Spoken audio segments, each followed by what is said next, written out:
Jim Steinman's Bat Out of Hell, the musical, is playing for a limited run at New York City Center starting August 1st, featuring Meatloaf. Timeless hits like 2 out of 3 ain't bad. Paradise by the Dashboard Light, and I'd do anything for love, but I won't do that. It's the winner of the Best Musical from London Evening Standard Theatre Awards 2017. Tickets are on sale now at batoutofhellmusical.com.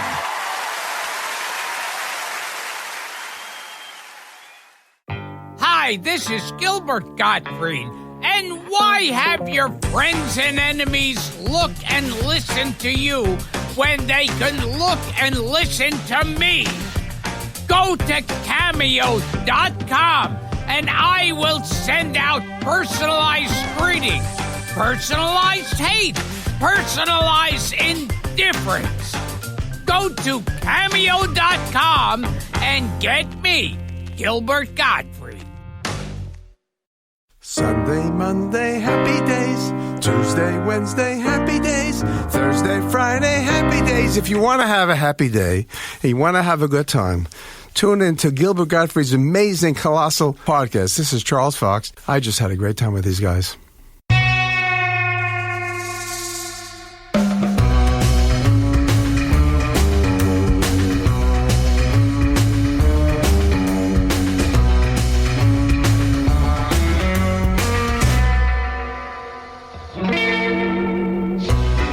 This is Gilbert Gottfried, and this is Gilbert Gottfried's amazing Colossal podcast with my co-host Frank Santopadre and our engineer Frank Verderosa. Our guest this week is back for a return visit by popular demand. He's a screenwriter and one of the most prolific television writers in the history of the medium, scripting over 700 hours of television. His list of credits, which he insists is only a partial list, is staggering. My Favorite Martian, Get Smart, Bewitched, Gilligan's Island, The Andy Griffith Show, The Odd Couple, All in the Family, Barney Miller, Happy Days, Love American Style, Charlie's Angels, Wonder Woman, Fantasy Island, and Starsky and Hutch, just to name a handful. He's also written specials for stars like Dick Van Dyke, Lucille Ball, and Danny Thomas, movies for the big and small screen, including Marathon starring Bob Newhart, Record City starring former podcast guests Ed Begley Jr. and Larry Storch. And, of course, Murder Can Hurt You, featuring former guests John Byner and Jamie Farr, who played Starsky and Hutch. Correct. In addition, he's written and produced dozens of hours of TV animation, including Iron Man, The Fantastic Four, and G.I. Joe. He penned the very first Transformers feature film back in 1986. In a 6-decade career, he's written for, worked alongside, and palled around with some of the most memorable showbiz personalities. Where'd she get prolific? Well, you'd be surprised the stuff that Jonathan Winters, the books he's written. It's true. The novels. Who are those names? The collection of contemporary fiction by Jonathan Winters and Danny Kaye. Where was I? Yeah. Danny Kaye, Bob Hope, Fred Astaire, Sammy Davis Jr., Zira Mostel, Jonathan Winters, Orson Welles, and, of course, Herve Villechaize. The guy even met Marilyn Monroe, Walt Disney, and Frank Lloyd Wright. Marilyn Monroe was a converted Jew. Well, we'll hear about that in a minute. His new memoir is called I Killed Optimus Prime, how one man single-handedly destroyed the world's most iconic Transformer and lived to tell the tale. Please welcome back a master storyteller and the world's funniest former architect and a man who could finally tell the Pat McCormick, Carol Wayne story that we didn't get to the last time he was here. Our friend, Ron Friedman. I don't know what to say except Jingach Gook is going to be pissed off you didn't include him. Who? You didn't read The Last of the Mohicans? We were very close. I helped the British fuck him out of California and Nevada. Welcome back, Ron. I'm thrilled to be here, particularly when I realized that the only other person asked back twice was Eleanor Roosevelt. That's right. We had Sacco and Vanzetti. Yes, favorites of mine. Absolutely. Now, because this will be picking away at my head the whole time, tell us about Pat always ready for a Pat McCormick story. Yeah, we ran short of time last time. You were going to tell that the Chic story, yes? Yes. We'll open with that. It's a good icebreaker. As I heard it, and Pat was reluctant to reveal the story. He always changed it when he told it, but he took a round-the-world tour with Carol Wayne, whom Johnny Carson used to feature as the weather lady on many of his episodes. Sure. And Pat is traveling with her, and they're in one of the Emirate states. I think it was Saudi Arabia, ever popular if you're into beheadings. And he's in one of the lounges with Carol, and a distinguished guy who had just gotten off his camel came over and said, I represent, and he named the particular Emir, who I think used to play third base for Cincinnati. And he said, he loves her, he wants her, what's the price? So Pat is ever eager to make a deal and make a friend in an unusual nation. And he gave a price, something like 400,000 camels, 12 racehorses, a Speedo plane. He just went on, and the guy's nodding and making notes. And I said, didn't that disturb you, Pat? He says, no. He said, I thought he had trouble with English. So he was just checking a dictionary. Anyway, Pat has a big laugh, and the guy comes back. And he comes back and he says, my master has agreed to the terms.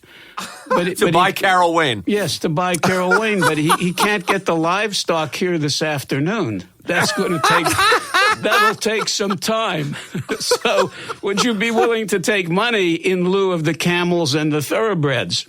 And Pat said, of course. I mean, why make an enemy? Anyway, the guy said, good, we have a deal. Hand her over. And Carol Wayne at this point said something in the nature of, what the fuck are you talking about? I'm not going away with this guy. You can shove your animals up your ass. I'm not leaving. The guy meant it, and he said, but we have a deal. I've spoken to your handler or your trainer, whatever he thought Pat was. We have a deal.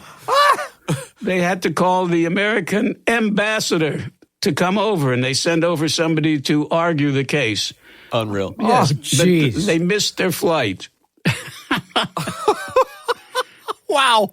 Yeah. Love Pat McCormick stories. We can't get enough. No, he was wonderful to work with, but he's a guy that could embarrass a toilet seat. He Yes. just said that. By the way, did anybody ever mention his hobby of drop kicking old ladies?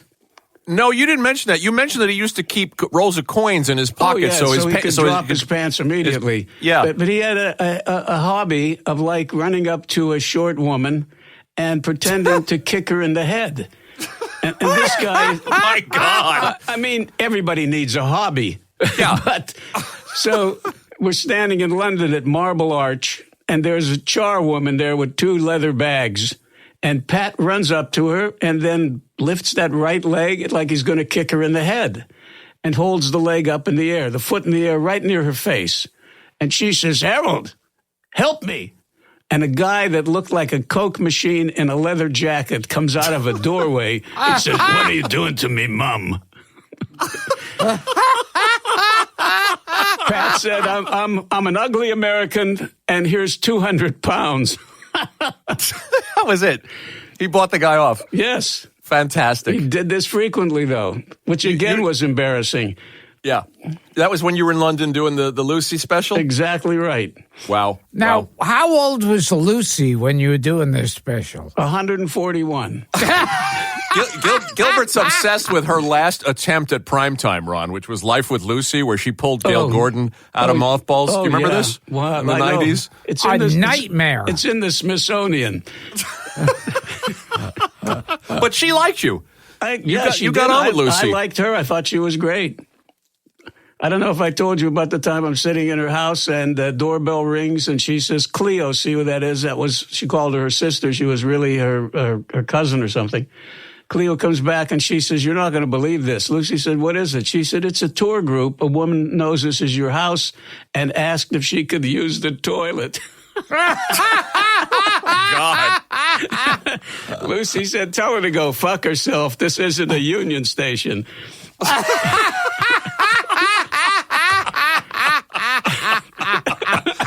You regaled us with the wonderful Desi Arnaz Orson Welles story last time. Oh, yeah. Orson, go ahead. No, it just, every time I think about it, I think Orson was lucky that Desi didn't shoot him. Yeah, to refresh everybody's memory, whereas Ron did a show with us back in October, and that was the story about Desi pulling a piece on Orson because he hadn't delivered material that he'd been compensated for. Yep, that was it. Yeah. But he finally turned it in, which I read in the new book. Yes. He finally delivered. Absolutely. He sent a script in by limo from the desert, which is where Lucy and Desi put him. They put him up in her house in Palm Springs. And he sent the script back, I think it was in 4 or 6 days, by limo, and it was brilliant. Absolutely. And they shot it, and it was sensational, of course. And then Desi said, "What's next, Orson?" Orson says, "Oh, I need to get some relaxation. I don't have anything." And Lucy had to wrestle Desi for the gun. Wow. Wow. But you liked him, too. You liked Orson Welles. Yeah, I did. How do you not like a legend? How do you not like a mountain? I mean, the cheeks of his ass had 2 different zip codes. So you had to admire him. Did you write his last role? Yes. Orson's Unicron, that was the character. Yeah. Now, did Johnny Carson fuck Carol Wayne? I believe you need to go to yeshiva and talk to the rabbi in charge of star stupping. How are his segues, Ron? I'll give him some credit for a smooth segue at the very least. It was. Speaking of Boulder Dam, just keep moving. That's the answer. Now, Frank and I were talking about, surprise to both of us that you're a Jew. Because you don't find comedy writers. It's rare. Of course not. Jews. We know they're all Norwegian. It's those vast spaces and the temperature that brings out the humor. What are we having for dinner, Lars? We're having you. The moose died. So you were being bullied as a kid for being yes. One of the touching things in the book is the story of you and your brother growing up in West Virginia? Yeah, Weirton, West Virginia. West Virginia. Yeah. And kind of escaping into the comic books of the day, the radio characters of the day. And we needed to escape. And of course, this Weirton, West Virginia was described as if you give Pennsylvania an enema, you put the bone in Weirton. Because it's in the panhandle of the state, and if you look at a map, you'll say, this is apt, this is correct. Anyway, all the steel workers were, of course, Eastern Europeans, and they had these fine traditions of killing Jews. And they didn't want to leave them at the dock when they came to America, so they were alive and well in Weirton. And the big Catholic church was Our Lady of the Spanish Inquisition, which might have given you a clue as to the way things worked. Anyway, the elementary school there did not open in a timely fashion because they were remodeling it and there was a fire. So the Catholic school offered to take those from the public school in. So we had to talk to the rabbi first. And he says, you will observe as they observe, you will do what they do, except when it comes time to speak the name of their God, you will instead insert the word mha. So when Jesus mentioned it, was mha. And it was okay until we're singing Christmas carols and we're singing Christ is born in Bethlehem. No, it's mha is born in Bethlehem. And the nun who was walking up and down the aisles with sodality sticks taped together with bicycle tape and would hit you on the knuckles. So I'm singing and I go, mha is born in Bethlehem. She whacks me on the knuckles and I said, Jesus Christ. She said, sing it, Jew boy. It affected my life. I would imagine. Absolutely. So that was an escape, all these fantasy characters. Oh, you bet your ass it was. And it was welcome. It was wonderful. And when I saw who wrote Superman, Schuster and I forget the other guy's Siegel. name. Siegel Jerry and Schuster. Siegel. I thought, they understand. You need a Superman. And it's very... Gilbert and I were making that comparison because reading about it in your book, you disappeared in a similar way. I mean, you feared the same things. Absolutely. You needed a hero. I did, desperately. And it's odd. I was doing a convention for Transformers because I wrote the movie, The Transformers, the movie. Mm-hmm. And so many people came up to me and told this kind of story. A guy with tears in his eyes, who was a grandfather, because there are 3 generations of people there that love Transformers, said, when I was 7 years old, my father was a drunk and he abandoned the family. I needed a father, and I picked Optimus Prime in the Transformers. And that's how I got through my childhood. Wow. And oddly enough, my father died when I was 11, and I was looking for a father figure. And somebody told me I looked like an Army football player named Doc Blanchard. So schmuck that I was, I cut a picture of Doc Blanchard out of the newspaper and I put it in my wallet. And I would consult Doc when I needed father. Wow. But he was no good at Purim. He didn't know from Shabbos. He was, I had to finally ditch him. There's something sweet about that, Ron. And like the ones that wrote Superman, and what I noticed in Jewish names, there's L at the end. L? L. Oh, you mean? Oh, he's saying like Superman is Kal-El and Jor-El was the father, as in Bissell and Schlissel. Yeah, yes. But as in Temple Bethel. Is that where you're going with it? Yeah. There's names like in the Talmud. I bet that's right. Yeah, that end in L. Yeah, I know the Moyle who had to circumcise Superman could never make it. Yeah. The Blades kept, give me a diamond tip. Let me try that. Because I think L might be God or something. Not that I know of, Gilbert. Yeah, but good luck with that. I'm sure they'll build a temple for you. It's a Did Johnny Carson fuck Carol Wayne? That's a runner. The research is unclear. But I heard there were skid marks on the sheet. Tell us about those characters. We're talking about early days of comic books. We're talking about absolutely. First Captain Marvel. Who you thought looked like Fred McMurray, which I found was interesting. No, it was absolutely intentional that Captain Marvel was made Is to that look... true? Absolutely. Wow. Sure. Because people loved movie stars, and of course, you're not going to hire Fred McMurray to show up and be painted in various colors. But if you use Fred McMurray's face, everybody looks and says, I like Captain Marvel. I don't know why, but he... And Fred Astaire... I never knew that. And Fred Astaire, of course, was Prince Namor, the Submariner.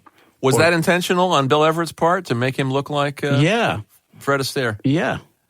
Fred McMurray had this great deal when he did My Three Sons. You bet. Yeah, he didn't want to be there all the time because he was a movie star. So they would film all of his scenes separately. Yeah. Like they film like a year's worth in a day. Exactly. I heard he was the cheapest man in Hollywood, Fred McMurray. No, Until that's a I big came list. along. There are many ahead of him. Until Gilbert came along. You told Fred Astaire when you worked with him that you thought he resembled the Submariner, and this was news to him? No, I told him, you were the Submariner, and he says, what the hell is that? And I gave him the comic book, and he looked at it, and he got a big kick out of that. Wow. And he said, don't show Mom. I said, why not? Because she thinks comic books are cheap. So I never showed his mother. Now, Ron, who are the most famous anti-Semites in Hollywood? You want it alphabetically or by height? Yes. Start with Eugene Pallette and work Yes. work your Ward Bond. Ward Bond was famously so, as was Adolph Monjou. Adolph Monjou. And I heard that, let me think, John Wayne was supposedly anti-Semitic. He was certainly not fond of black people. But he sort of reformed at the end. And that's when I met him. Well, he was toward the end of his life. And he seemed far different from the right-wing zealot that he had been during the blacklist years. But you never know. I mean, there were a lot of secret anti-Semites when they would use code words for Jews, like motherfuckers and... Yeah.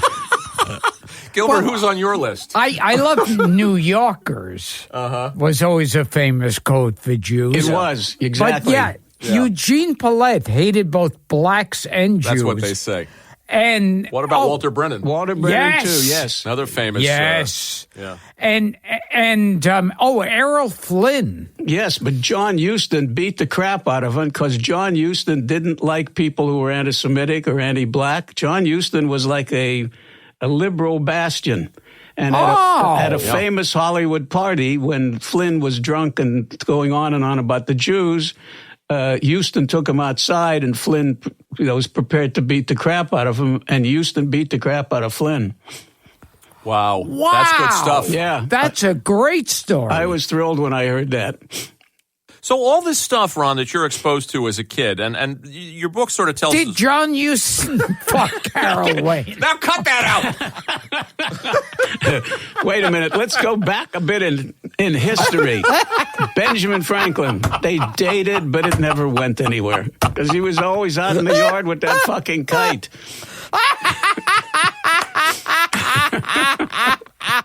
By the way, what you told me on the phone about Astaire was interesting, that you asked him who he thought the best dancer was that, apart from himself, and he gave you a surprise answer. Well, his set answer was, you can't pick who's the champion dancer, like who's the greatest baseball player, because there are a lot of great players, there are a lot of great dancers, and Bobby Van was a great dancer, and then Gene Kelly. But finally, one day he said, "Fuck Gene Kelly." I love that. Yeah, because he knew me well enough, so he didn't have to go through the ritual of being accepting of everybody. That's fantastic. It reminds me, Zero Mostel used to do something about opera singers when he was Senior Mostelli. And he had a guy, Phil Leeds, who was an actor, a blacklisted friend. Remember Phil Leeds? He'd say, interview me, I'm Senior Mostelli. So he would say, please, Signor Mostelli, what do you think about the following opera singers? Ferruccio Tagliavini, a pig. He says, Jussi Björling, a pig. He said, Robert Merrill, baritone. Yeah. You need Phil Leeds. a little opera background. And his last days was on Ally McBeal. Who was? Phil Leeds. Oh, Phil Leeds. Yeah, he played we a know Phil judge. Leeds. And I think he played Hank Kingsley's agent on the Larry Sanders show. He did, that's right. Yeah, and he was famous during the blacklist. He's being interviewed in front of the House Un-American Activities Committee, and Senator McCarran said, all right, Mr. Leeds, you keep denying your affiliation with fellow travelers. But if it walks like a duck and it quacks like a duck and it looks like a duck, and Phil says, I'll stop you right there. I'm not a duck. I'm a swan. That's fantastic. They held him in contempt for that. Oh, damn. Yeah. I want to talk. I'm going to keep trying to talk about the book, Ron. Please do. As Gilbert interrupts me to ask you about Carol Wayne and who your favorite anti-Semites are. Did anti-Semites fuck Carol Wayne? Certainly. David Wayne. Did the American Nazi Party ever fuck Carol Wayne? It's going to be one of those shows. I'm sure they tried. But you weren't just reading comic books. You were reading pulps. You were reading comic strips. Absolutely. I'm trying to figure out if this is your first step toward becoming a writer and a storyteller. It really was, because I was so thrilled to be able to escape the confines of Weirton, West Virginia, and the prospect of being bombarded in the winter with snowballs that had been turned to ice, and inside of each snowball was a piece of jagged mill slag. Oh, Jesus. So that when the snowball hit you, it exploded, and the piece of sharp slag would cut whatever you had on, or if it didn't cut you. So, geez. This was one of the Christmas specials that my brother and I always ran from. But I should tell you this. My mother was a fanatic about medicine. She loved doctors, and so she always schlepped my brother and me to doctors, and she invented problems that we didn't have. So she... Okay. So I remember, never forget this, when I'm like 6 and I was 5 and my brother's 3, and she takes us to a gland specialist, and he strips us and stands us on his desk. And he looks very solemn, and he says to my mother, "Their testicles have not descended." And then I realized, you're 5, you're 6, you're supposed to stand up, and bang, a testicle hits the stem, and bang, the other testicle hits, and then you know you're okay. Gilbert, on the subject of this, how did you avoid beatings and bullying growing up in... Because I'm so cool. I thought it was the wardrobe that got them. Yes. The plaid shirts. That's it. He grew up in Coney Island. I mean, it was a different mix. It was. Yeah, Coney Island, Crown Heights. Yeah. Anti-Semites show up everywhere. I've always had the feeling that if I were an explorer of the galaxy, wherever I'd land, I'd see a sign, "No Jews or dogs." That's funny. Yes. You didn't understand. This was fun to me, or interesting to me. You said you didn't understand why Nazis were depicted as evil in the comic books, but not Germans. Yes, I didn't. Can you elaborate on that? Yeah, it was one of those things that made me think how easy it is to learn to hate. In fact, it's one of the simplest lessons to pick up. Mm-hmm. So in comic books, the Nazis were bad, but the Germans were okay. And yet the Japanese were all bad. There were no good Japanese. And I thought, just the law of numbers, a couple million Japanese, there have to be at least 2 good guys, Shecky and Dwight, so whoever. And it began to make me aware of how readily hatred can be passed on to inquiring young minds that are just looking to escape in a 4-color universe of fun and games. And the example I use in my book is the book Little Black Sambo, which every little kid had that book or somebody read it to him. And it was about a little black boy who's caught up in a palm tree while tigers are running around because they want to eat him. And the more they run around, they finally turn into melted butter and syrup for his pancakes. But the idea that Little Black Sambo was okay, so I ask in my book, and I ask myself, what if a book was Little Jew Shecky? How would I feel about that? And I don't know what would be running around under the tree. I guess process servers or personal injury lawyers. And they keep going until you pledge to Israel. But whatever it was, it just made me aware of I could have been turned into an anti-something or other very quickly if I didn't question it. Yeah. And this is something that bothers you your whole life, because we were talking on the phone about when you got to meet Timmy Rogers. Yes. And Scatman Crothers, another guy you befriended. And this obviously was something you fought against your whole life, something that made you sick, the way these people were treated. It did. By the business as well. Absolutely. As the general population. You bet. Well, show business is not an exemplar of human conduct, as the question, who fucked Carol Wayne, will tell you. Nice callback. You don't get questions like that in nuclear science. Are you sure? You don't get questions like that in Egyptology, or in physics and mathematics. I wonder who Einstein is fucking. Nobody gave a shit. That's not what it's about. But show business, that's the first order. First order. Well, we'll talk later about Timmy Rogers. Well, I heard there were black performers who would have really beautiful, expensive cars because they were successes, but no place to park the car. I've heard that too. Doormen wouldn't take it. Yeah. Yeah. What breaks your heart, too, is that story about Hattie McDaniel winning the Oscar. Yes. In 1939 and having to wait out in the kitchen, which she couldn't sit in the main room, in the ballroom. Sickening, isn't it? It is sickening. Well, I was happy to hear that Jack Benny would not play anywhere where Rochester couldn't stay in the same hotel. Yes, I'd heard that. Yeah, and also Sinatra with Sammy would not appear if there was any of that crap. But it took people of courage who had some stature and a willingness to stick their neck out. And that remains to be true. And today, of course, there's such ferocity and immediate response on the negative side that it's really like somebody's trying to unwind history and go back to those good old days, which, where the German-American Bund was all over New York City, and the slogan of the German-American Bund was, if George Washington had been here now, he would have been a Bund member. So incredible. Yep. It could always come again. I believe that. Me too. Yep. So how does a kid who escapes into all this stuff, who's reading comic books and pulps... Here he goes again. If this is about Claude Rains, he never touched her. Did Carol Wayne have firm round buns? Oh, God.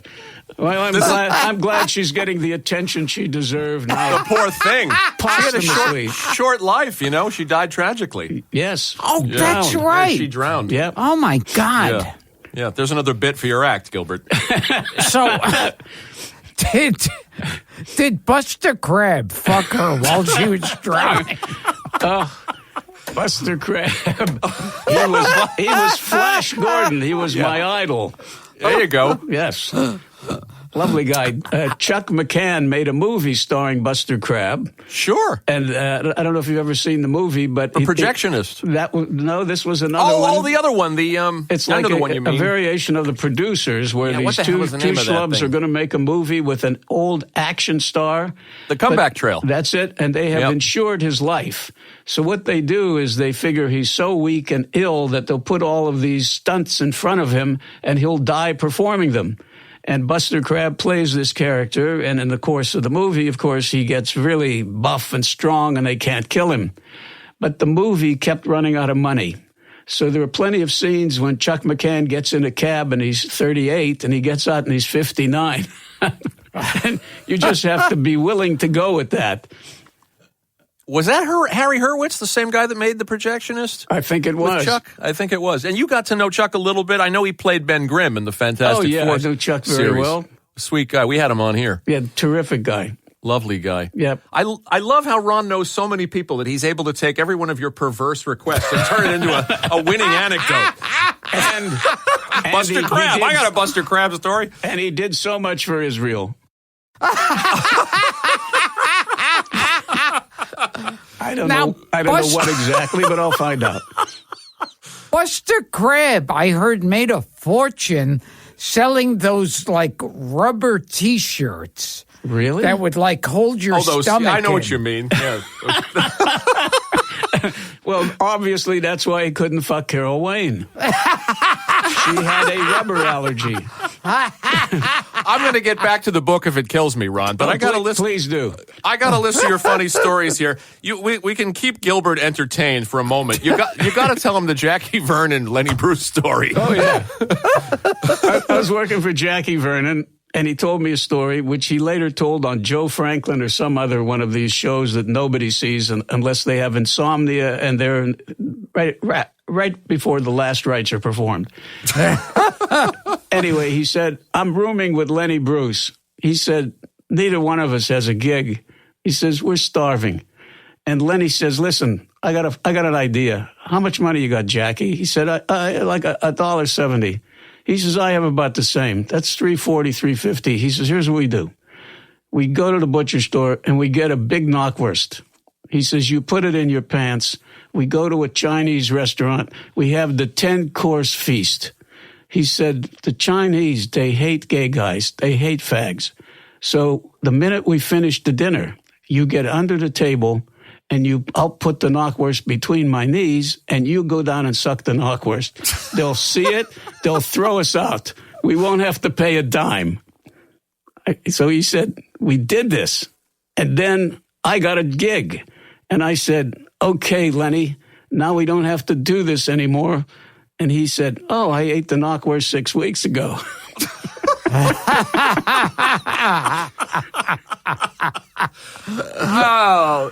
Gilbert, do a little of your Jackie Vernon for Ron, because I promised him. Here are some slides from my vacation. Here's Manuel leading us around the quicksand. Here we are from the waist up. Here's just a bunch of hats and ropes and things. That's pretty good, right, Ron? That's very good. What Not about bad. the death of his uncle, who was a weird guy? Oh, how did that one go? Buying a cherry pie at the automat. The little door came down on the back of his neck. Love Jackie Vernon. Yeah. So how does a kid, as I was starting to say, who grew up on all this Now, stuff... I heard Jackie Vernon used to love to drop his pants in public. I never knew that. Yeah, someone who worked with him said he'd walk around like a supermarket and go up to a woman who's standing in the aisle somewhere, and he'd suck his stomach in, and that would make his pants fall down. It's no putting rolls of coins in your pockets. Hey, And then he'd go, oh, sorry. That's surprising. That's an element of his character I was unaware of. You know, Interesting. I thought it was just McCormick and Neville Chamberlain. And I met Jackie Vernon, and he said, I fucked Carol Wayne. Somebody had to. He's not going to let it go, Ron. No, I know. Gilbert commits. That's good. And should be. And should be. Yes. Yeah. So how did you decide to become an architect? This is what throws me about your life story. Because you're obviously a storyteller from a very young age. You're obviously fascinated by this world. Yeah, and telling stories as an architect used to get me in trouble. Yeah, I can imagine. Example, a very nervous guy asked, did the steel arrive for the building? I said, yeah, but it's all bent out of shape. It's all sort of curlicues. He grabbed his heart and had a heart attack right there. Holy shit. Yep, and I'm Wow. trying to explain. It was a joke. I'm kidding. It's okay. Oh, my God. Boy, no. I will tell you how I knew I had to stop being an architect. Yeah. I get a call, and a woman says, is this Friedman, the fantastic architect?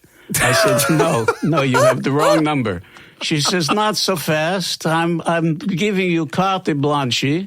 You should do the last word in modern. I'm not going to interfere. I'm not going to make a fuss.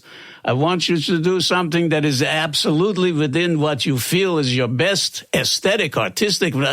And she says, I have a half acre on Shenley Park. It's beautiful. You come and we'll talk. So I go there. There's a woman with blue hair and pedal pushers. And she says, Jake, it's the architect. Jake is reading their forwards. And he goes, ma, ma, ma. She says, pay him no mind. He's old fashioned. He doesn't know. She takes me into a room. She says, I'm not going to dictate, but I would like an occasional piece in the living room. And I have these clippings from Home and Garden, Theater and Stream. You should look. I said, no, I'm not interested. I'm not. She says, all right, I'm backing off. You're going to do what you wish. I just have one definite you have to give me. I said, what's that? She said, should be a ranch-style house. I said, you mean one story? She says, yes, with a circular staircase. I said, one-story house with a circular staircase. Do you want to go up to the roof and have? She says, no, I'm afraid of heights. I said, then where's the circular staircase go? She says, no place. But when we have parties, I'll get a girl in a white dress, stand at the bottom. It'll look terrific. That was it for you. That was it. I didn't take the commission. I should have taken it. It was a lot of money. A sign from the gods that it was time to go. Yeah. Now, I got to ask you, and this, I spoke to you the last time, but my favorite episode of Charlie's Angels is where they kidnap Sammy Davis Jr. Yes, I wrote that. Sammy, That's Ron's episode. Yes, of course. And it's Sammy Davis as Sammy Davis. Yes. But in a dual role, because he's also Herbert, the grocery store owner. No, yes. I forget what he had, a car dealership or something, but he said they have the wrong man. I'm tired of being confused with that no-talent skinny idiot. So I checked it over with him first to see if he would do it. And Aaron Spelling put us together. So I was very happy to write that for Sammy. Very. And that had a double. Every show back then, every cop show had a joke ending. They did. Absolutely. Yeah. And this one had two jokes. That's what stands out. Like they're all together in the room when they captured the kidnappers. Yes. And Sammy, as Herbert, goes, I'm the coolest guy in this room. And Sammy, in a non-threatening black fist, does the fist and goes, right on, Sammy. Right on, Herbert.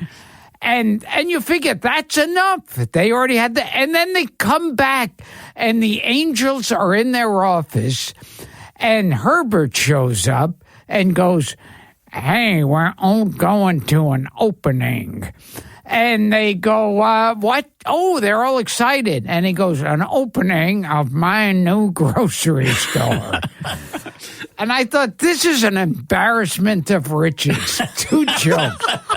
And the wonderful Patty Duke double screen that they had in that episode. Let this be my epitaph, Gilbert. Yes. He remembers your Charlie's Angels episode so vividly, Ron. He remembers it better than I do. Wow. But your pal Aaron Spelling, what did you like to say about Aaron Spelling? I loved Aaron Spelling because Aaron loved me, and Aaron was not a guy who needed to fool around with material. If it was right and it worked, he says, we're shooting this baby, and we did. And he bought your house, you like to say. He did, absolutely. And once I'm over there, he calls me 11 o'clock at night. He says, the script just fell apart. I need a 2-hour Starsky and Hutch. We're going to be reading Tuesday. Can you come over? So I went over, and he has a police car always parked there, which was ASP Police, PD. That was Aaron Spelling Productions, PD, because he was always nervous about a home invasion. So I said to him, Aaron, my mother's coming to visit, but my house is shabby compared to yours. Would you mind if I pretended that this was my house? He said, I better check with Candy first. That's his wife. So he checks and he says, it'll be all right. When is she coming? But I killed the deal. You can do it. No, because he was going to fuck Carol Wayne and I didn't want to interfere. Right. Good callback. While Gilbert tries to remember who our guest is. And what's your name? A few words from our sponsor.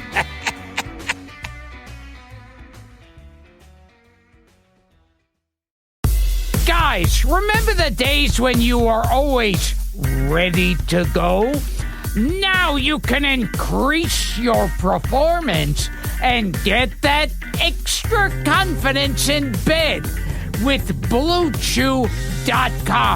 Blue Chew brings you the first chewable with the same FDA-approved active ingredients as Viagra and Cialis, so you know they work.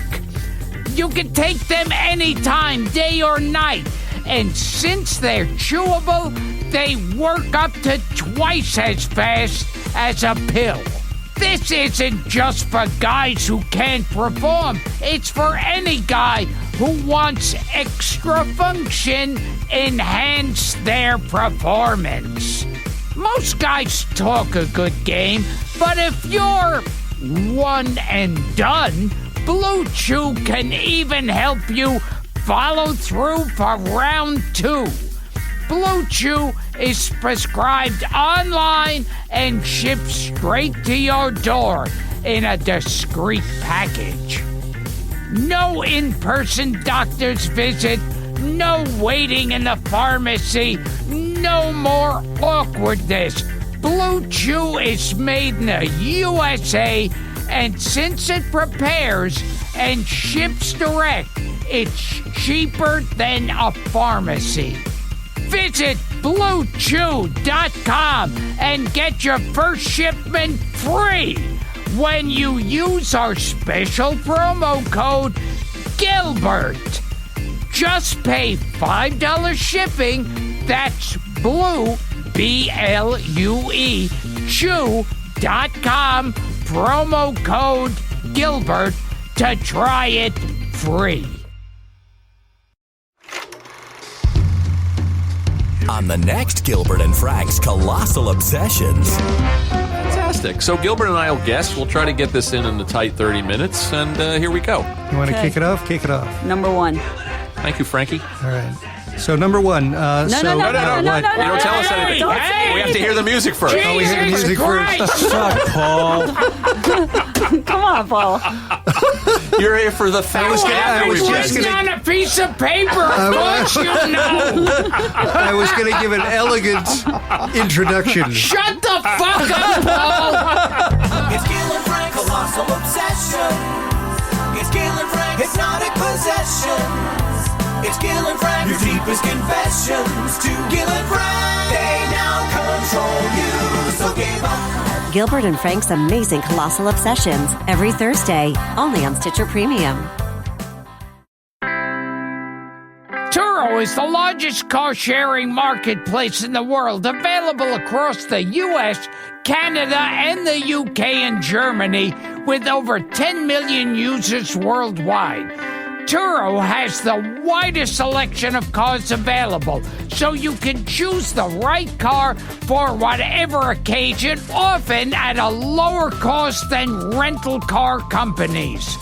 Whether it's a pickup truck for moving day or a flashy convertible for weekend away, find the perfect car for your next adventure on Turo.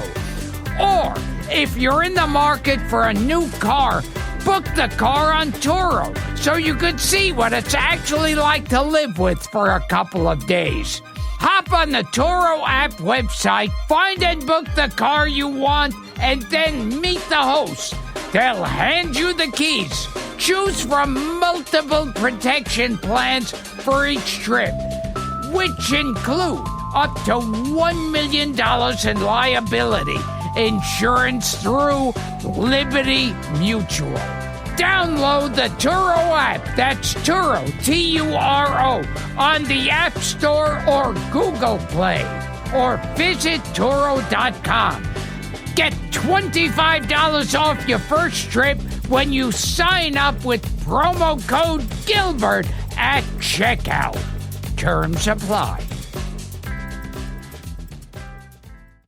They're Gil and Frank, fun and they're happy. They're Gil and Frank, they're kooky wacky. Just run around and having fun.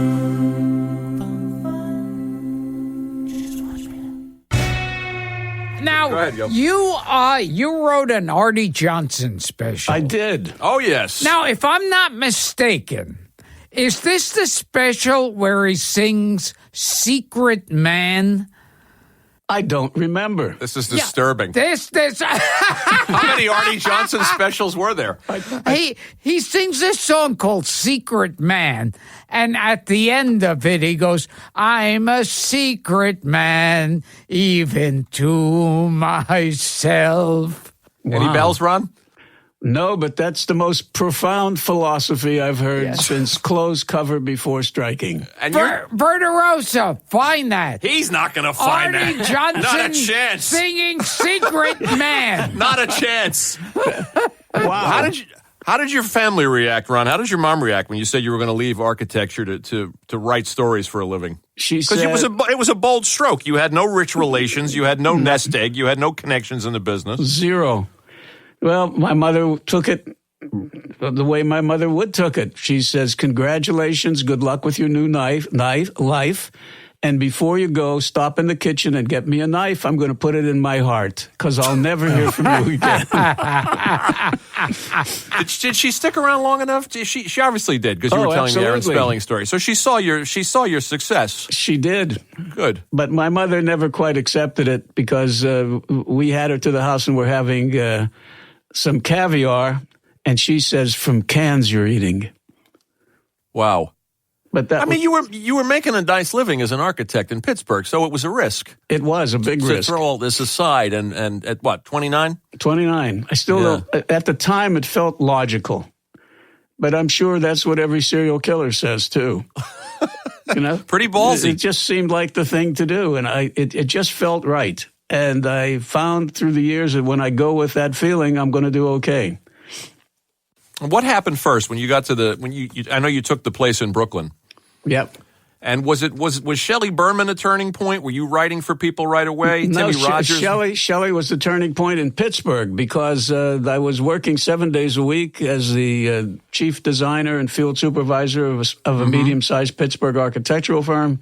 I had my own practice, and I couldn't clear $10,000 a year. And I thought, I'm never going to get my kids educated if I can't clear that much. So I thought, why don't I just get into writing? Because that'll be a cornucopia of money. Ridiculous, but that just seemed like it. I'll give it a shot. Right. So I sold my practice. Well, what I did first is I called Shelley Berman, who was playing the Vogue Terrace in Pittsburgh, which for Pittsburgh was a classy nightclub. Classy. There were toilets for ladies, and it was a reasonable experience. So anyway, I'd met him in summer stock, and I called him and reminded him to make him believe he remembered me. And I said, I can write for you. He says, schmuck, nobody can write for me. You can't write for me. I write for me. I'm me. I said, well, why don't you just look? Will you look? He says, all right, here's my address. Send me something. So I wrote some stuff and sent it to him. But 4 weeks later, he calls up and he says, schmuck, you can do this shit. Come to New York. I'm doing the Perry Como show. I'll get you an agent. I'll see you at the Como show. So I made arrangements. I go to New York. I go to the Como show, and there's Shelley. I said, Shelley, Ron Friedman from Pittsburgh. He says, I'm having a nervous breakdown. I'm going to Jamaica. I can't speak to you. I said, I came in from Pittsburgh. He said, it will be there when you return. I said, Shelley, come on, I'm changing my life. He says, I'm going to Jamaica. So anyway, my fraternity brother, Gary Smith, was the scene designer for the Como show. Gary Smith. And he said, did you bring any material with you? I says, yeah, I wrote about 5 pounds of stuff. He said, let me give it to Goodman Ace, who was the head writer of the Como show. So I gave it to Goodman Ace, who was a legendary radio writer and a damn good writer, period. And I sat around with Gary. I think he took me to lunch, and I came back, and Goodman Ace says, I read your stuff, come with me. And he takes me to the writer's room, and he said, if any of these Jews die, I'll hire you. He said, but I don't have any money in the budget. He said, but I'm calling Larry Auerbach at the William Morris office. I'll tell him he has to sign you right away, and he'll sign you. So I go over to see Larry Auerbach, and he says, good. He says, you're great. So you must be terrific. He says, but you have to come to New York. You can't write from Pittsburgh. Nobody writes from Pittsburgh. So it took me about a year, sold my practice for $11, went to New York, and wanted to write plays and movies. And they said, no, you're funny. You're going to write for stand-up. And that's how it began. Yeah. And it happened pretty fast for you, all things considered. It really did. In the first 3-4 months, it was very difficult. Nothing happened. And then I finished that year making 10 times what I'd ever made my best year as an architect. Nice. And I didn't know this till I read the book. You dabbled in stand-up yourself. I had to, because many of the comics would read what I gave them, and they said, it's not funny. I said, it's funny. They said, you do it. So I'd do it. I'd get laughs, and they'd have to pay me. So you were just doing one-liner material? I was doing the act I wrote for them. The act that you wrote for them. So Timmy Rogers was one of the first guys? One of the first. Yeah. Okay, and can you perform the line he would say after every one of his punchlines? Timmy? Yeah.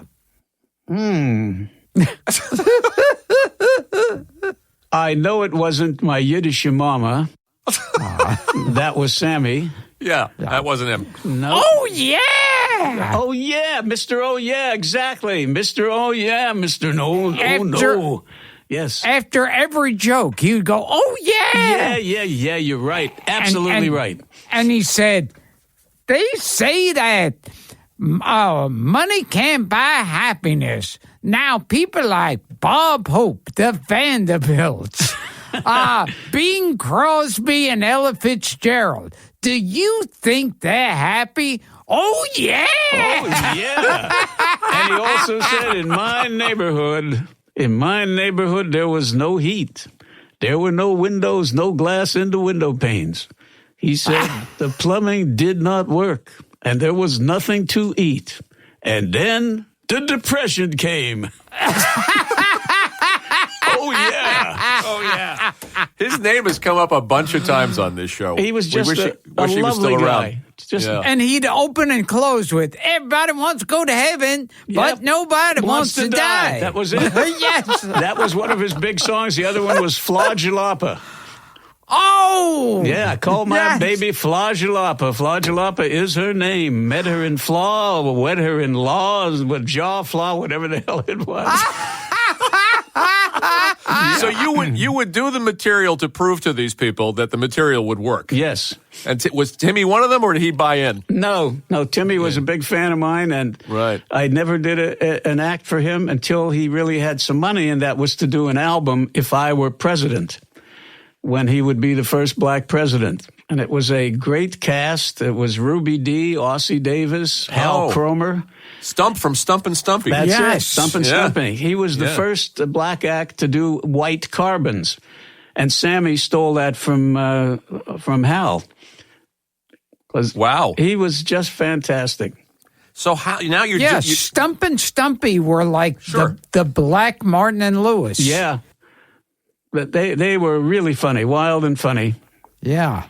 So you're doing stand-up now to prove to some of these clients that the material works. Yes. In other cases, they're buying in. They're buying material outright. I was desperate. I had to do it. I put everything on the line. So I was normally a kind of reserved guy. I was an architect. Architects don't go up and say, "Hey, did you hear about this? Doorbell rings at a whorehouse. Madam opens the door. There's a guy in a basket, no arms and no legs." She says, "What are we going to do with you?" He said, "I rang the bell, didn't I?" Frank Lloyd Wright never bothered with that shit. I heard IMP use that one. Yes. Parties. IMP, very good. Yes, always perfect. So how do you make egg roll? Who were some of the other comics, some of the other performers that you're writing for at this period? Oh, God, I have to think. Corbett Monica. Oh, Gilbert. my God. Jackie Kahane. Jackie Kahane. We know these names. Yes. I'm trying to think hard now. Oh, God. Jimmy Casanova. Bill Persky wrote for Jimmy Casanova when he was starting out. Persky and Denoff. Yep. Yeah. One of the most interesting one was an heiress named Nell Webster. She was a lovely girl, and she inherited an unbelievable fortune, but her dream was to be a stand-up comic.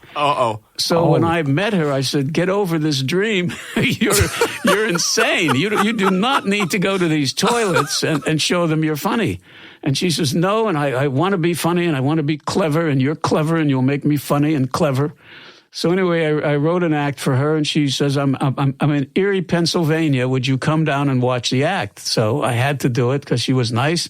The opening act was Doc Searcy.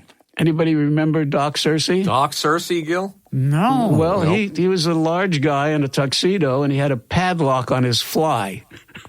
Oh, sounds jeez. good. Ow. And he came out singing, "What is the number?" A calypso number. "What is the number?" And people would yell, 69. He'd ignore it until he heard like 40 other numbers. And then 69 was the number. He'd open his padlock and take out his dick. That was his act.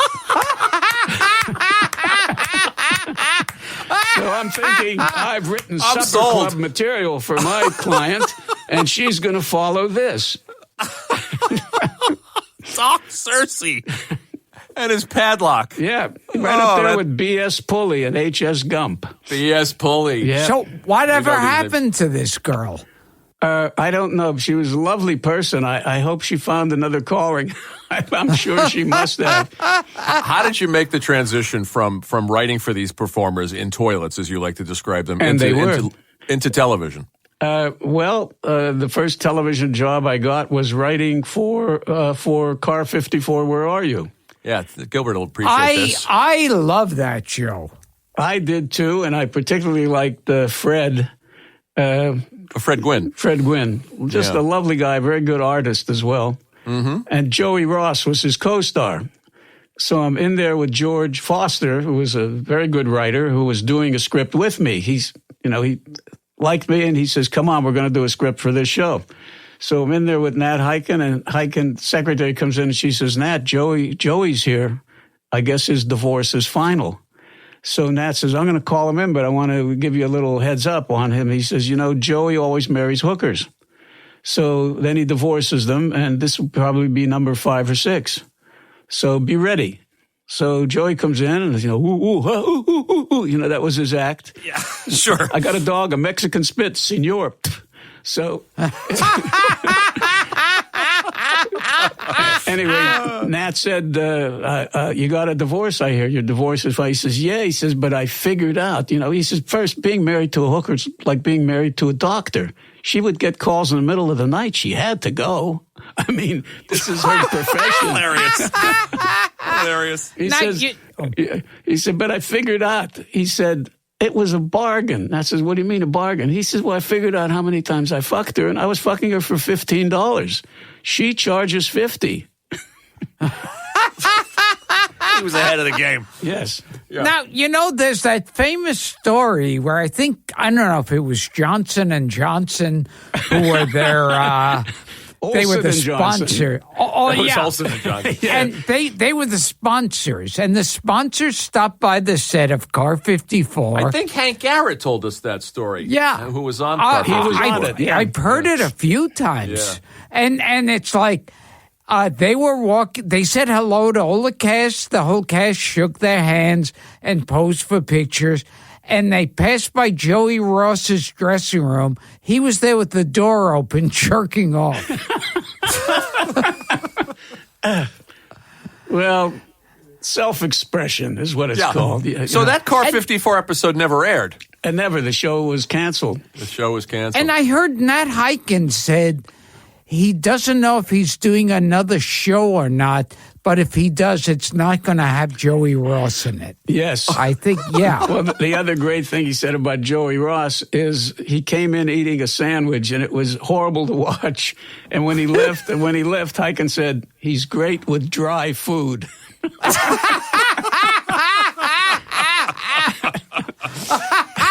Okay, so the Car 54 episode doesn't air because the show gets canceled. So what's the sort of the breakthrough credit? I wish I knew. The breakthrough moment in television. Well, I mean, your IMDb page, and you and I were talking about this on the phone, and you said a lot of it is not here. Yes. That it's only a partial list of credits. One of them was the Jerry Lester show called Weekend. Yeah. The first thing they have you on, they have you here for is the Jerry Lester show and the Victor Borge show, both in '63. Yeah. That sound right? That's probably. I can't remember, but Victor was a great guy. We really got along terrifically well. And so some of I had great moments with Victor. He'd call from any place in the world, and I need a joke for Stuttgart, and of course German jokes. I mean, what could be simpler? But I got to know him pretty well, and I asked him, "Victor, when you were brought here, because like all the Jewish Danes, they were evacuated, they were taken to safety." I said, "Did you speak English?" He said, "No." He said, "I only spoke Russian, French, Dutch, German, Yiddish, But and he went on with like 15 other languages. He says, but I didn't talk English. I said, well, how did you learn English? He says, well, one of the first places I stayed was like the Danish Seamen's Rest. It was a hotel for Danish and Norwegian seamen, and it was near 42nd Street. He said, I could go in and see movies, watch movies all day for 10 cents. He said, so I was learning English by watching movies until a friend of mine says, Victor, you can't watch the movies anymore. And I said, why not? He says, you sound like a gangster. He was doing George Raft. Fantastic. Fantastic. So how did you get to the Danny Kaye show? Was that the Vaughn Meter thing that you were writing? That was it, yeah. The live Vaughn Meter show? The Vaughn Meter, after Kennedy was assassinated, said, oh, what am I going to do now? I said, you'll wait 6 months, I'll write you a new act. So that's what happened. It was at the Blue Angel, and of course, because Kennedy was beloved and Vaughn Meter was equally so as Kennedy's surrogate, the place was mobbed with all media. I mean, magazines, even the Reader's Digest was there. I mean, it was unbelievable. And jammed, and Shelley Berman shows up in a tuxedo to introduce me because I'm his discovery, then introduced Vaughn, and then Vaughn did the act, and all of the reviews were the same, that the act was brilliant, that the material was brilliant, but Vaughn was an indifferent performer. And Danny Kaye was at that show with Perry Lafferty. About that. And said, you're coming to California? I said, under no circumstances. I hate California. But he made me an offer. I had to go. And then it sort of all comes from that. It all stems from getting that Danny Kaye show. I guess. And I heard, we've heard it from a couple of guests, that Danny Kaye was a prick. He could be, absolutely. But he liked me. I still don't know why. I think it was because Perry Lafferty says, tell him about Frank Lloyd Wright. The first time I'm sitting in a meeting with Danny, and I had to tell my Frank Lloyd Wright story, and that impressed Danny because he took me aside afterward and he said, that little prick was an anti-Semite. I said, yeah, he was. So it was kind of a half-assed bond.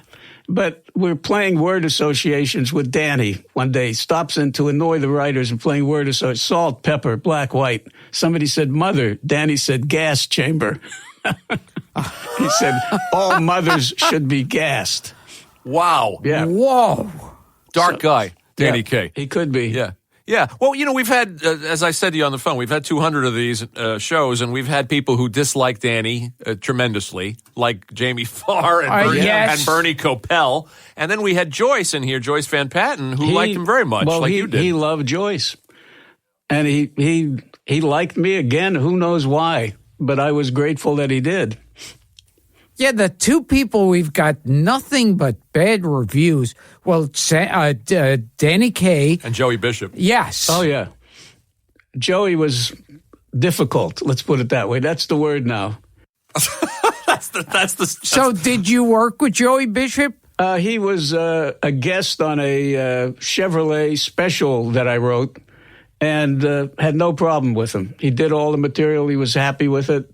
Never about that. Yeah. So how that happens, I don't know. But I'm looking at these credits. The Danny Kaye show in 1964. Love on a Rooftop we talked about. Gilligan's Island. Yep.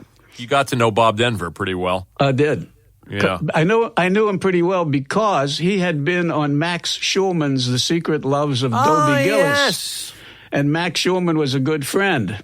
So the fact that I'd known Max when Bob Denver played Maynard G. Krebs, the beatnik. Yes.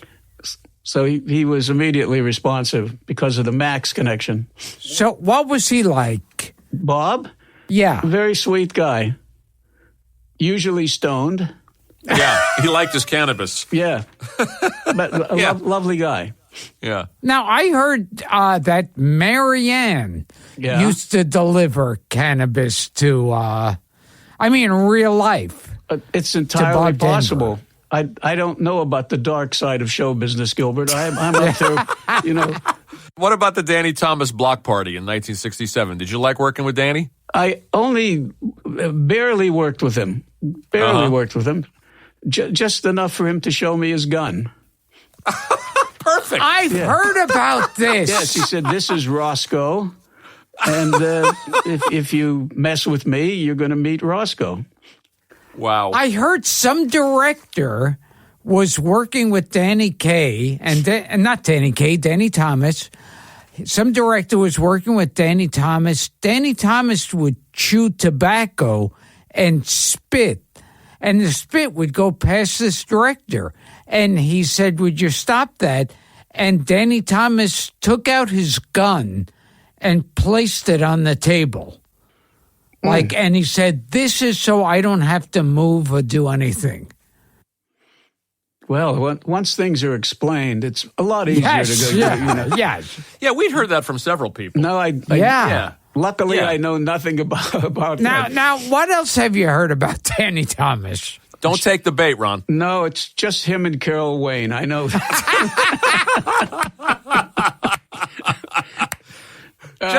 Let me try to get back to the book, even though Gilbert will fight me at every turn. The book is called "I Killed Optimus Prime," and famously, So Sue Me. Yes, that's so the rest of sue it. me. Yeah. Oh, so sue me. Yep. And you did kill Optimus Prime in the did. Transformers movie because Hasbro so demanded it. Yes, they did. Yeah. And I told them they'd have to replace him within 90 days, and they said absolutely not. But they did. You don't just kill Big Daddy. You don't kill Odin if you're doing Norse mythology. You don't kill Zeus if you're doing Greek mythology. You don't kill Optimus Prime if you're doing Transformers mythology. But so you put up a fight, but it's a fight you lost. Well, they were paying me. I'm happy to lose those fights. Yes. So it followed you around a bit. People, some fans, didn't care for the decision. For years, people would stop me on the street, and they would say, "You son of a bitch." I was 6 years old. I went in to see Transformers, the movie, and you killed Optimus Prime. Would you please sign my underwear? For years. It makes a good hook for a book, though, Ron. It was, absolutely. Yeah. A book that needed to be written. Absolutely. And I should say that the book is also filled with stories, anecdotes, some of the anecdotes that we're referring to. Also, there's some writing tutorials. Yes. There's some good stuff about how to write a script I think and how to tell stories. I think it could be helpful. Which is valuable. And some comedy pieces, some original comedy. What do you think are some of the biggest mistakes in writing movies and TV that writers make? Yeah, one of them is trying to write for the ages. When I first began writing, I figured, would Shakespeare approve of this sentence? And he wouldn't have. So I'm stuck trying to be great. And the answer is, don't get stuck trying to be great. Just try to express yourself as clearly as you possibly can. And try to be as honest and familiar with what you're doing so that people can relate to it immediately. I've had a lot of students over the years because I taught screenwriting at USC for almost 18 years and have been teaching it 15 years at Chapman University Film School. And many writers will say, I'm going to write something that is so unique, so different, so groundbreaking. And I would say, great. Who the fuck is going to know what it is? The touchstone of storytelling is the family, because everybody understands what a family is. Yeah, you stress that in the book. Yeah, because it's true. That's how we relate to the world. The idea of family and story go together. Everybody understands a crazy uncle who moons the school bus. Everybody understands the old aunt who thinks that she still looks terrific and is always trying to show the tits. Everybody understands the mean stepfather or the nasty uncle or the crazy nephew who will never straighten out. He's always going to be 12 years old, even if he's 88. Everyone understands this. And when we understand and recognize the humanity, the familiarity, the family-ness of characters, we're home. We'll watch anything. It doesn't matter if it's on Mars or under the water or in 12 feet of meatloaf. If we recognize the humans, we get it. We go with it. We're home free. Sure. Well, you use classic examples, classic storytelling like The Wizard of Oz. Yeah. As an example. Or Star Wars. Yes, exactly. You know, people playing familial roles. And when you recognize that, you can deal with surrogate families. I mean, every cop show is a surrogate family. as is every medical show, as is every law show, as is every space opera. It's about the family members. Chewbacca. We get it. That's Uncle Shmuel.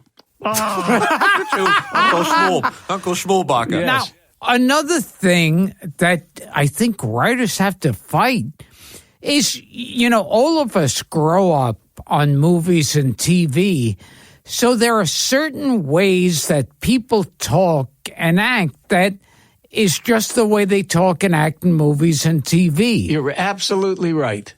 Absolutely right. And that's often stilted and feels phony. And what it is the audience sort of recognizes that these aren't human beings talking to each other. These are people lecturing me on plot points, which is, now that you know this, I'm going to show you that. So when this comes back in the next scene, you'll recognize that it came right out of my ass and it's not really a relic from the Smithsonian. And this is something that plagues beginning writers, where what they do is they write about things rather than write the things, and they write dialogue that is about the plot points and the things that they're trying to plant, and it doesn't feel like real people talking. Mm-hmm. Well, one of my old-time favorites, I always talk about this, is in Beyond the Sea with Kevin Spacey. Oh, the Bobby Darin biopic. Boy. And Bobby Darin says to his manager, John Goodman, I'm nowhere. My career's nowhere. And John Goodman, I feel bad for him in this scene. Because he goes, what, are you kidding me, Bobby? In 1964, you won, Performer of the Year in Vegas. That's it. You've got 7 platinum albums. You are nominated for an Academy Award for Dr. Newman. And he reels off a list. Exactly. Clunky it's like exposition. Saying, and on the next page, I will tell you how much you weighed at your last birthday. It's exactly bad writing. And they had a TV movie with a guy playing Robin Williams, where he's supposed to be there with Robert Evans, and he goes, so how you doing, Robin? And he goes, well, I'm doing great. I'm doing the movie Popeye with the esteemed director, Robert Altman. And here I am sitting in Malta with you, the producer of The Godfather. Available for bar mitzvahs and various social engagements. My God, yes. You talk about a lot of that stuff in the book, but also your own journey from making the transition from writing for performers to writing for television, and then having to try to get away from the typecasting of being a comedy guy. Yep. Trying to make the transition into hour-longs. Well, they always talk about the glass ceiling for women. It was a cast iron ceiling in show business where you're typecast. So if you play a corpse who's from outer space, that's what you do. You cannot do anything else. And if you wrote for stand-up, that's what you do. You write material. If you wrote sketch comedy and a variety, that's what you do. You can't write if you write half hour, you can't write drama. If you write hour drama, you can't write a movie. It's ridiculous. So you were always battling that. Always. Yeah. And yet you managed to break through in every genre. Well, my next every format. I hope so. And the next one is Broadway. I have a play now that hopefully will do that. Oh, good. And tell us about working for Chico and the Man. Where did that come from? What was Jack Albert? Freddie Prinze. I really love Freddie Prinze. And Freddie really loved my work. And in fact, he told Jimmy Comack, I want Ron to write all the scripts from now on. And Comack was furious, although Jimmy was generally a friend. But Freddie really liked what I did. And so the story editor, Mike Morris, used to come in with challenges for me to see if I could screw up. So he said, this one I want Jack Albertson to do Act 1 and Freddie to do Act 2. That's it. The other actor, they have no scenes. They have scenes together, but it's a monologue for each one of them. So I did that, and it worked great. And Jimmy was pissed off that it worked. But Freddie was just a wonderful guy. I really liked Freddie a lot. He was a brilliant dancer, by the way, and a wonderful musician. And I watched him kill himself with cocaine. And I called an executive at NBC and I said, you're going to have to shut down Chico for a while and get Freddie clean because he's going to kill himself. I just see he's shoving cocaine up his nose. They said, that's not your concern. That's the producer's concern, and the producer has things well in hand, and stay out of it. Wow. And I watched him kill himself, and it was horrible to watch. Just horrible, because he was really funny, really brilliant, and a nice kid. He probably had a really big career ahead of him, He too. did. Yeah. Where'd you pull that one out, Gilbert? Yeah. Chico and the Man. Oh, and tell us about Jack Albertson. He was a great Jack was actor. great, because Jack was a real pro. And real pros, as you know, really know what it is they do. And they know how to do what they do. And they know when you know what you're doing or not. And so to be accepted by Jack as somebody who knew what he was doing was always great for me. And when I got that kind of response from a lot of outstanding professionals, it made me feel really good because I know it's not automatic. You really have to learn it, you have to feel it, you have to understand it. And that's when the artistry comes. When you're stuck, something isn't working, what do you do? Where do you go? How do you fix it? If you're a pro, you'll find a way. And you don't leave anybody on the beach when you do it. You bring them along with you. And that was great with Jack, because Jack really knew where it was happening, how to make it happen. And I saw him do, The Subject Was Roses on Broadway. He was terrific in that. So it didn't matter what the job was. He understood, he knew. And you know, Gilbert, you know exactly what you do and how you do it. You know when to do it and to what extent. And I said before when we first met that you really commit to the material, which a lot of people can't and don't. And to me, they're not professional if they don't commit to the material. Oh, how about that, Gil? Oh, wow. Although his problem is trying to be too good, Ron. Like those writers you were talking about. Yeah, Herman Goering had the same It holds problem. him back. Talking about a performer, Jack Albertson, who was fun and easy and a professional, and going in the opposite direction. Tell us about Shelley Winters.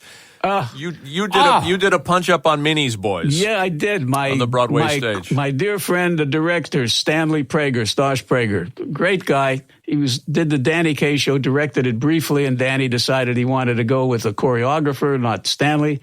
Anyway, Stan got the job of replacing a director on Minnie's Boys, which was the story of the Marx Brothers, starring Shelley Winters as Minnie Marx. You bet. So I get a call from Stosh, and he says, get here immediately. The show is not making it. It's terrible.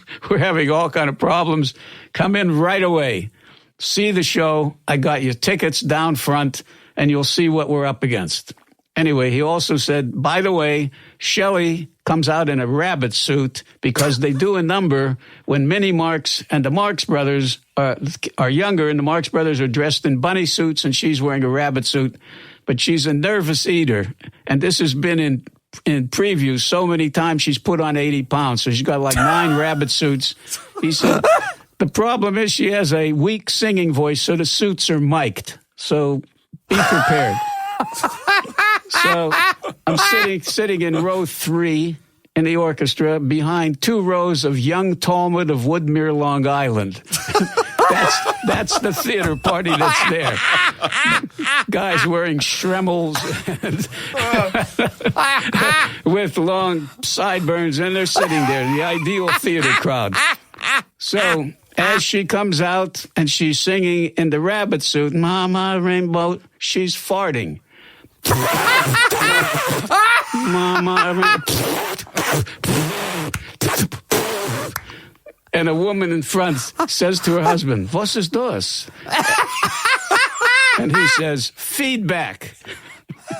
Feedback.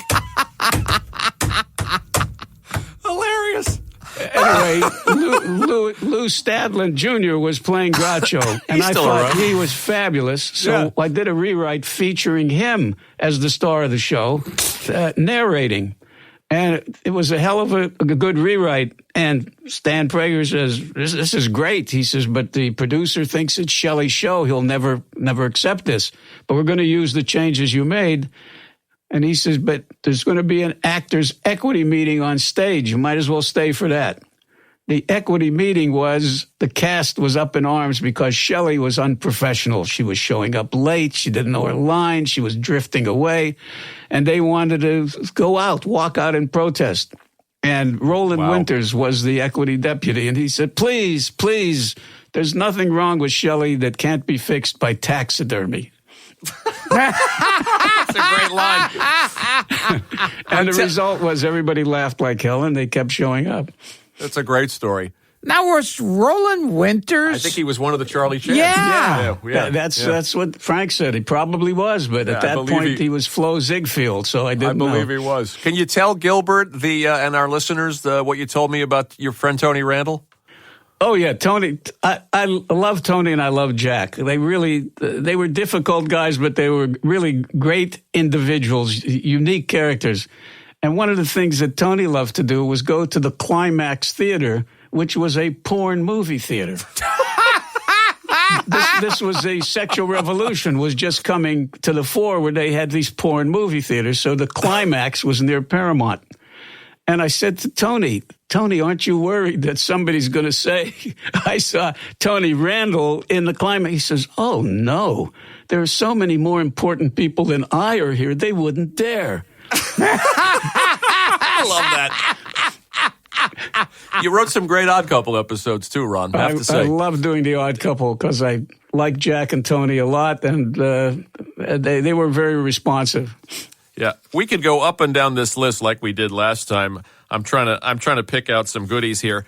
Tell us again, just as I'm curious, what are the? And I don't want to upset your wife who's sitting there next to you, but what exactly? I won't put this question on my resume. What are the circumstances, the exact circumstances surrounding Pat McCormick defiling Jonathan Winter's swimming pool? Oh God, I wasn't there. I just I'm heard all about ears it. on this one. Yeah. So I don't want to talk about it because I wasn't there, and there are people who were there that take this very seriously. That it is their story. Okay. You know, so it's unusual when people are fighting over a turd in a pool, but these things happen. Well, tell us. Since the last time we spoke, you lost a very good friend. And that was the great Stan Lee. Oh, yeah. Yeah. So tell us something about Stan. Well, Stan was a wonderful friend and a great guy, and we became good friends almost immediately. Lee Mendelson, who produced Peanuts and The Garfield, introduced us, and we just started talking right away, and it was easy and comfortable. And Stan, of course, I admired what he had done with Spider-Man, and all of his characters were superior because he recognized that, like the pantheon of gods in mythology, if the gods have feet of clay or various other human frailties, they become more important, more significant. You know, it took a while for Superman to invent Krypton because otherwise it's just, who's all going to beat a shit out of this week? You know, it doesn't matter. Here it comes. It's okay. I got it. Well, that was his genius, wasn't it, among other things, realizing they had to have vulnerabilities? It really was. And he was a genius, and he was always ashamed of himself for not having written the great American novel. And a lot of people didn't understand this about Stan. Stan was a child of the Depression, and he was always afraid he was going to lose his job. He really was in fear of that. With all of his success, with the fact that he was an indelible icon himself and couldn't be replaced, he was still fearful about losing his job. And I watched some people that he worked for, that I worked for as well, treat him shabbily. Really, as much as saying, well, you know, you do comic strips, we do movies. And I hated that because there was a kind of send-off for Stan at the Chinese theater when a lot of these, it looked like a Comic-Con convention, really. But a lot of those people that he had worked for that went out of their way to say how much they revered him and adored him, they treated him like shit. So standard Hollywood hypocrisy. But he was a wonderful guy, and when he was in the Army, he got an unusual assignment, which was his commanding officer said, the accountants are going crazy because the families of the soldiers are not getting their checks in time. And I have depressed accountants, and I want you to find a way to cheer them up. So Stan wrote a marching song, an army marching song for the accountants. Wow. And it improved morality to such an extent that he got a medal. I never knew that. Yes. So the next time you see accountants marching and singing, you'll know where the song came from. I know the Mary Marvel Marching Society. I wonder if it had its roots in that. It could have. It's You possible. refer to him as the Jewish Walt Disney. I agree. That's what he is. Yeah. That's what he was. Really. Yeah. A creator who understood what it was that he was doing that was unique and what was unique about it. There are a lot of people that kind of luck into celebrity or luck into skills, and they're heralded for having those skills. But many of them don't recognize exactly what is unique about their skill. They can't duplicate it. So if they lose the job or somebody turns away from them, they're lost. They can't reconstruct. They can't adapt, which again is the mark of a professional, the ability to be able to adapt to the circumstances. So Stan was adaptable in the extreme, as was Disney. And when I was introduced to Disney, he said, call me Walt. I said, call me Your Excellency. It did not go over. He didn't laugh.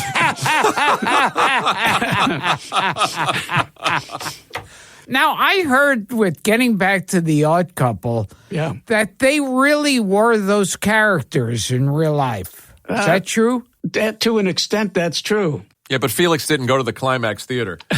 Yeah, oh, yes. No, Felix would not, because the seats would be dirty. He would do if he could put paper on the seats. Yes. Absolutely. Yeah. They were. Jack was a guy who loved the track. He loved horses. He had a very good horse. I forget the name of that. He got it in a claiming race, and it was a gelding. If it hadn't been a gelding, Klugman would not have died. He'd have stayed alive just to see the horse reproduce. And Tony, of course, was an opera lover and an aesthete who was well aware of history and furniture and the history of costume and a lot of other things. And certainly the theater. He knew the theater brilliantly. And he put together an American stock company in New York. Sure did. Yeah, he sure did. And did some terrific productions, but of course the audience wasn't there for it. Which is a shame. Yeah. Let's plug the book. Oh, yes. I Killed Optimus Prime. So sue me. I'm going to read, because we had a mistake, Ron. I gave Gilbert my copy by mistake, and I got his. Oh. So we're going to switch. But it allowed me to read what you wrote for him. Okay. So I'm going to, as much as it pains me, I'm going to pay him another compliment through you. To Gilbert, a daring comedic force of nature, impervious to the indifference of all those lost souls, devoid of a sense of humor, and doomed to dine on Gentile food through eternity. That's the nicest thing anyone's ever said about me. It's the least I could do, Gilbert. The least. Ron, because it's Herve Villechaize's birthday. Oh, really? It's also Shakespeare's birthday today. And your pal Alan Oppenheimer. And my pal Alan Oppenheimer. Do you have one Herve story? Last time you told us about him carrying a piece into the men's room. Yes. To ward off, to frighten off looky-loos. Exactly. People who like to look at midget dick. Do you have anything else on Herve in his honor? In his honor, let me think. Well, I wrote an episode of Fantasy Island in which the attempt was to create a children's version of Fantasy Island that could run concurrently with the adult version. So in it, I created like the bizarro half of the company. So Mr. Rourke and Tattoo were one half, and the other half was... Wait a minute. Yes? Is this the one with red buttons? No. Oh. I don't think so, but I knew red. And he was going to do a play of mine, and then he died. The son of a God. bitch. Aaron Schwatt. Oh, go back to what you were saying. Okay, back to man. Fantasy Island. So it was, he was married to Esther Williams and Fernando Lamas. Fernando Lamas and Billy Barty. So Okay, they perfect. were like the bizarro half, and they were these competing characters. I'm laughing already. And Herve took me aside, and he said, he's not really a dwarf. That's Billy Barty. I said, what do you mean he's not really a dwarf? He said, he doesn't have it here. He touches his heart. He doesn't have it here, inside. Because I still... Oh, go ahead. What? Well, it's the whole idea that you're a dwarf on the inside, and if you don't have it, it doesn't matter if you're 3 feet tall. You're not a real dwarf. Right. That's right. He was a purist.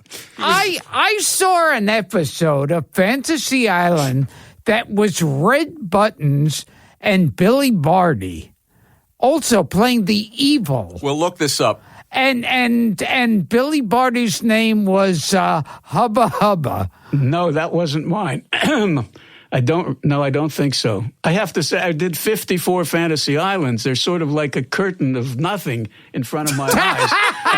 I'm really not sure.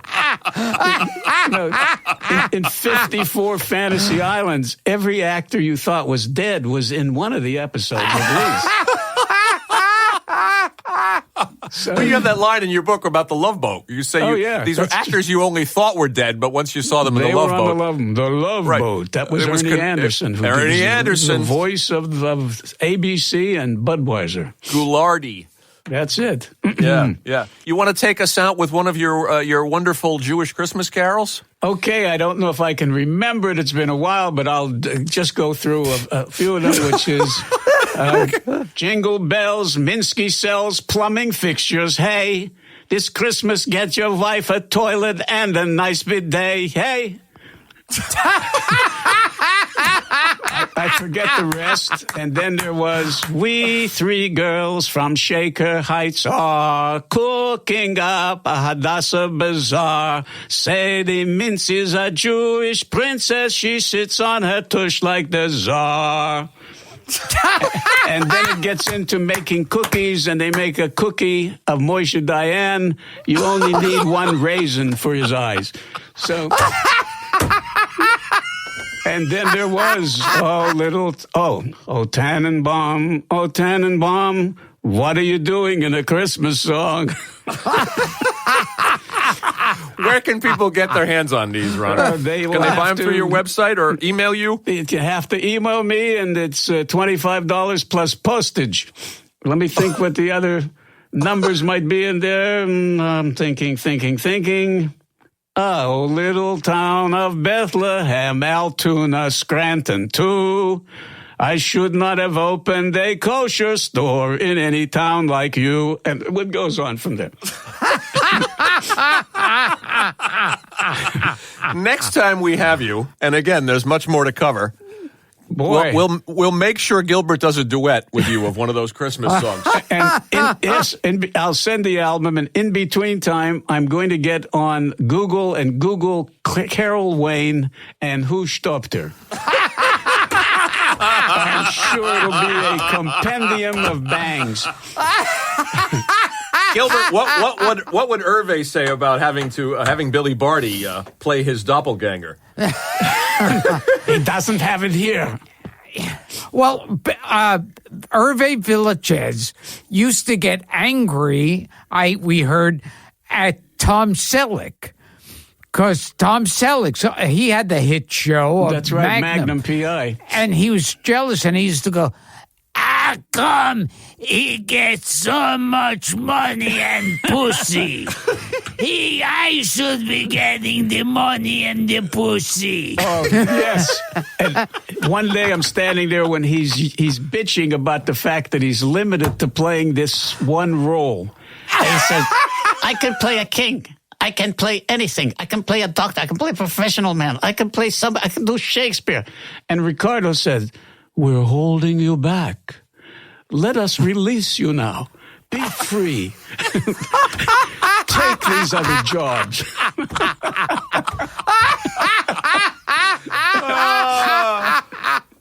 Oh, Ron. That silenced him. God bless you. Hey, my pleasure to be with you again. And when I get to New York, I'll take you out to dinner. Are you coming?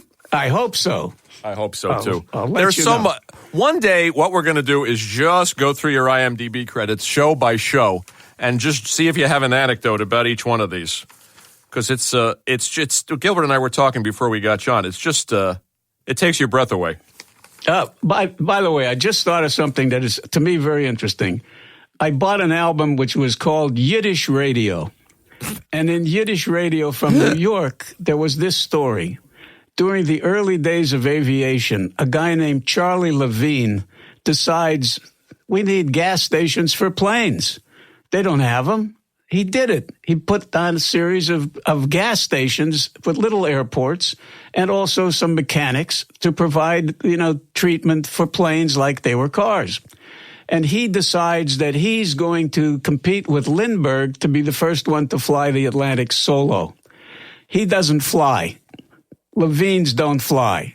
But he has a pilot that's going to help him, and the pilot used to be a pilot along with another famous aerial acrobatic pilot named Chamberlain. So Charlie Levine is ready to take off at the same time that Lindbergh's taking off. But he's such a pain in the ass, the pilot walks away. So Levine has to get him and drag him back on the plane. And finally, the truth is, they do land. They cross the Atlantic after Lindbergh lands in Paris. They land in Berlin. But it's like an hour later, so it doesn't count. But Yiddish Radio decided they had to celebrate this. So this was the song. You got to celebrate it. A Jew is a fly. You got to do it. So the song was, Levine, Levine, you're the hero of your race. Levine, Levine, you're the greatest Jewish ace. We had a thrill when Chamberlain flew, but you were up there too. We're proud of you. Levine, Levine, just an ordinary name, which you've given everlasting fame. We welcome you home over the phone. Levine mit dein flying machine.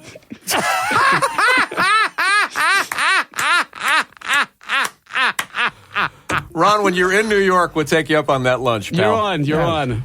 Hey, Gilbert, read the book one more time. This has been Gilbert Gottfried's amazing Colossal podcast with my co-host, Frank Santopadre, and we've had on for a return visit Ron Friedman, and get his new book, I Killed Optimus Prime, So Sue Me. Thank you. It's a fun read, guys. Pick it up. Absolutely great. Thank you, guys. Thank you. Ron, we love you. See you soon. Same. Bye. We know that love is the only way to have a peaceful world today. We know we're young, we know we're small, but love is all that matters after all. We're happy every time we make a friend, and we're happy, dream and dream that never end. We greet each morning with a song, and most of all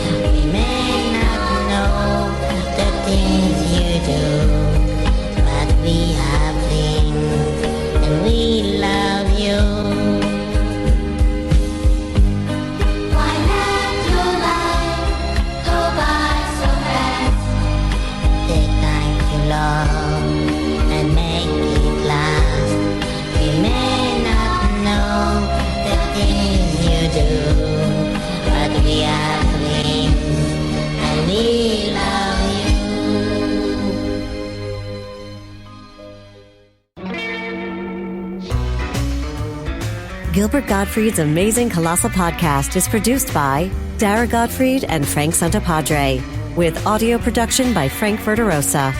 Web and social media is handled by Mike McPadden, Greg Pear, and John Bradley Seals. Special audio contributions by John Beach. Special thanks to John Fodiatis, John Murray, and Paul Rayburn.